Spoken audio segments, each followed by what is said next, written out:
ఏ వాళ్ళ విజువల్స్ అన్ని ఎనికిరండి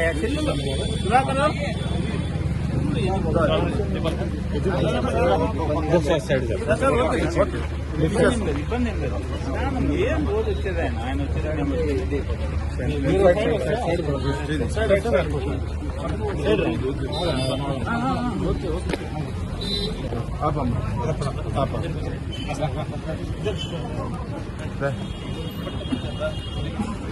పక్కరండి ఇదేనా జాగ్రత్త కాలు బాగా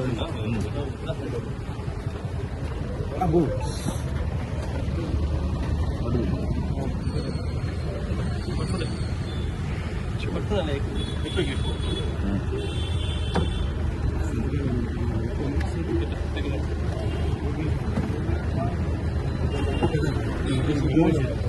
క్లాసెస్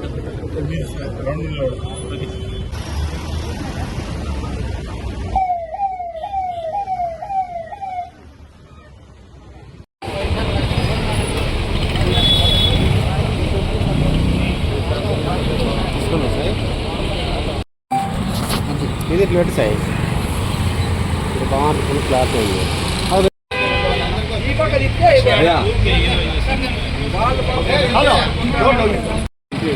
ఇబ్బంది పడతారు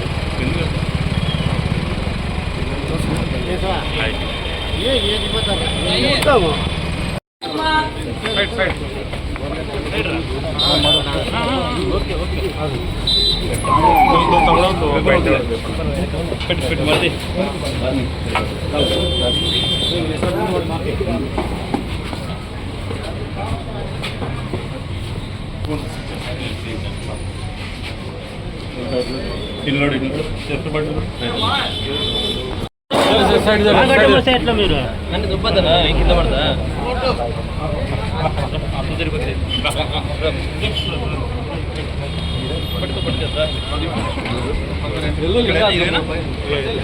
జాగ్రత్త కాలు బాగాలేదంట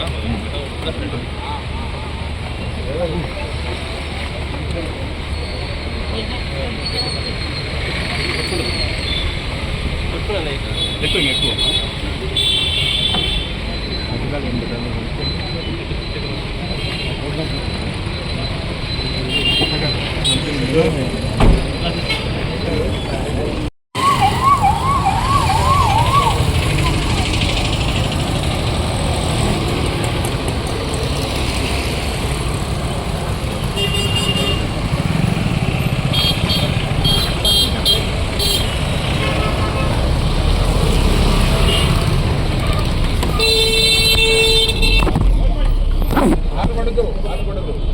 ముందు పోలా ముందు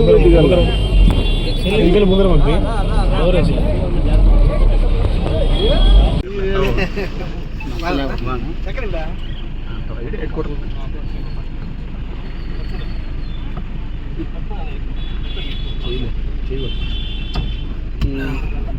ఏమైంది కాలికి ఏమైందా ఏం లేవా 30 కేజీలు తగ్గిపోయినా వెయిట్ మేము ఎటువంటి దొంగ సర్టిఫికేట్లు పెట్టలేదు రాఘవ శర్మ గారే సర్టిఫికేట్ ఇచ్చినారు గుంటూరులో ఖచ్చితంగా కోర్టు ప్రూవ్ చేస్తాము సీసీ కెమెరా ఫోటోస్ తీస్తాము అవసరమైతే గూగుల్ టేక్అవుట్స్ కూడా తీస్తాము రాఘవ శర్మ గారు మంచి చెప్తారు ప్రపంచ ప్రఖ్యాతిగాంచిన డాక్టర్ విజయ గారు రాఘవ శర్మ గారు ఖచ్చితంగా సర్టిఫికేట్ అనే ఇచ్చారు ఖచ్చితంగా ఎంత దూరమైనా ఈ విషయంలో కోర్టులో దానికి పోతాను ఎందుకంటే నేను లాబైటెడ్ పర్సన్ ని న్యాయస్థానాల మీద నమ్మకం ఉంది న్యాయస్థానాల అపారచితమైన నమ్మకం ఉంది న్యాయమూర్తుల మీద కూడా నమ్మకం ఉంది భారతదేశ రాజ్యాంగ కాల్మాన ప్రకారం బాబాసాహెబ్ అంబేద్కర్ కాల్మాన ప్రకారం నమ్మకం ఉందని తెలియజేస్తా ఉన్నాను. సరేనా ఓకేనా. ఈరోజు బోరుగడ్డ అనిల్ కుమార్ గారిని రాజమండ్రి సెంట్రల్ జైలు నుంచి తీసుకొచ్చి మొబైల్ కోర్టుగా జడ్జి గారి ముందు హాజరుపరచడం జరిగింది. ఆయన ప్రశ్నించడం కోసమైనా ఈరోజు హాజరుపరిచారు. ఎగ్జామినేషన్ అయిపోయింది. 30 తేదీ దాకా రిమాండ్ ఎక్స్టెన్షన్ చేస్తూ కోర్టు ఆర్డర్ చేశారు. అనంతపురం జైల్లోనే ఉంచాలని 30 తేదీ నుండి విచారణ జరుగుతుందని కోర్టు ఆదేశాలు ఇచ్చారు. విట్నెస్లు కూడా సమన్లు ఇష్యూ చేస్తారు. అనంతపూర్ జైలుకే 30వ తేదీకి ఉంది కాబట్టి అక్కడ నుండి మళ్ళీ రావాలంటే కష్టం అవుతుంది కాబట్టి అనంతపూర్ జిల్లా జైలుకి తరలించారు. ఆయన చెప్పే పరిస్థితి కూడా లేకుండా ఉంది. ఎందుకంటే వాళ్ళు పోలీసులు చాలా హడావిడి చేస్తున్నారు.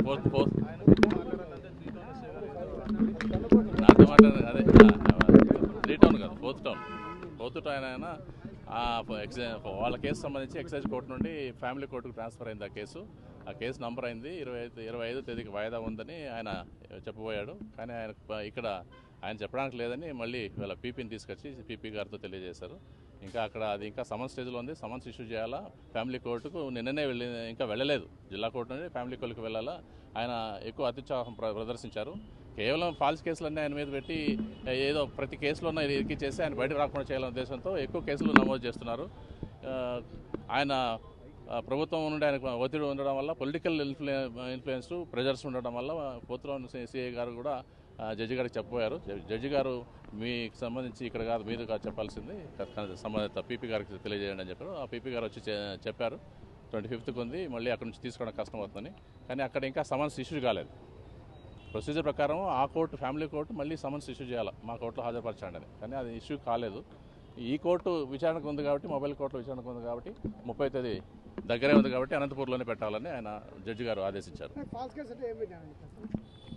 ఇక్కడ కేసు ఆయన ఏదో సీఏ గారిని బెదిరించారని, ఆ చర్చిలో ఏదో గొడవ ఉంటే 2-3 గ్రూపుల్లో మధ్య ఏదో గొడవ ఉంటే ఆ గొడవకు సంబంధించి ఏదో ఫోన్ చేశాడని, సీఏ గారికి ఫోన్ చేశారని ఫాల్స్ కేసు. ఫోన్లో ఎవరు మాట్లాడారో తెలియదు, అది విచారణ జరుగుతుంది తప్ప తెలియదు. అది 4th టౌన్ కేసు అదే ఎక్సైజ్ కోర్టులో ఉన్నది. అది ఫ్యామిలీ కోర్టుకు జిల్లా కోర్టుకు పంపించారు. అక్కడ నుండి ఫ్యామిలీ కోర్టు ట్రాన్స్ఫర్ అయింది. ఏం లేదు, మాట్లాడినాం. అదేం లేదు, కోర్టులో అక్కడ మాట్లాడాము, ఇబ్బంది ఏం లేదు.